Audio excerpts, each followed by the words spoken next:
please introduce yourself briefly and say what office you're running for? My name is Carl Rist, and I'm running at large for Durham City Council. Great. So Durham has struggled with crime. To address that, the city has invested in two different programs, the ShotSpotter technology and the HEART program. Which should Durham invest in further and why? Yeah, so I'm a big fan of the HEART program. I'm glad the city's expanded it. I would love to see HEART expanded 24/7 citywide, but I think we want to make sure the data proves that out from what we're learning about HEART. So I would support that for HEART if the data shows that. I think ShotSpotter, I'm a little more concerned about ShotSpotter. Essentially, it's like telling us when things have happened. I also want to see more data on ShotSpotter. I'm less of a fan of ShotSpotter. Got it, thank you. Affordable housing is also a big challenge for Durham. One group argues that Durham zoning laws are too restrictive and have proposed a series of changes called SCAD, or Simplifying Codes for Affordable Development. The program's pretty controversial, but the new council is going to vote on it.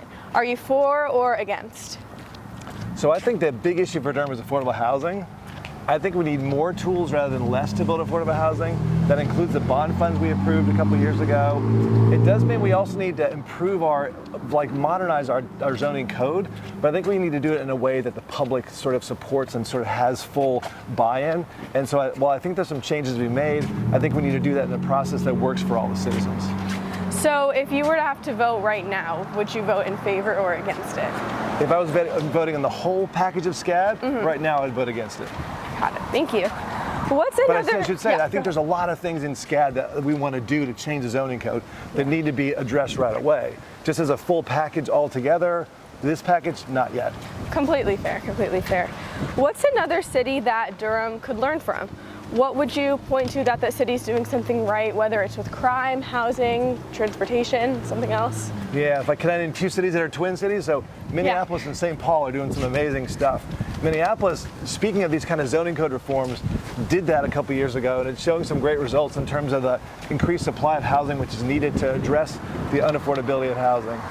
St. Paul has also done some great things around policing with programs like HEART to make sure that the right folks are responding in the right situation, right? So if there's a mental health crisis, you have a council responding. If it's a dangerous situation, then a police officer is responding. So those two cities are doing some great stuff.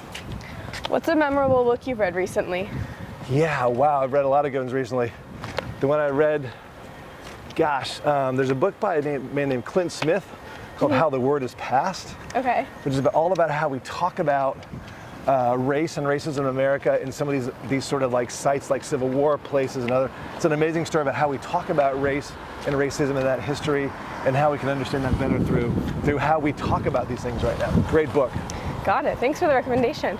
What is your favorite pizza joint or coffee shop in Durham? Yeah, coffee shop, Close Coffee on Broad Street, the best, right across from East Campus, right? Yes. Pizza spot, wow, that's tough. Can I say a couple? Yeah, you can. Yeah, actually, we love Pizza Toro, it's a great one. Okay. Pompieri Pizza is also a great place we go to. And then Pie Pushers is also another great spot. So there's a lot of good pizza spots in Durham. So when we look over here, you see Durham's changing skyline. Yeah. And what is your reaction to what you see? Do you think such changes are good for Durham, bad for it? So I think what's good about this is that we're increasing the density in Durham. We need to get more dense.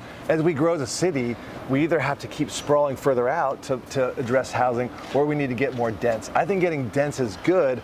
I think as we get more dense, we need to make sure that those dense places are not all unaffordable, right? So we have ways to make sure there's some affordability built in to these larger units we're building. But ultimately having more dense development allows us to have better transit, less car trips, all that stuff is good, as long as we make sure there's also affordability baked in.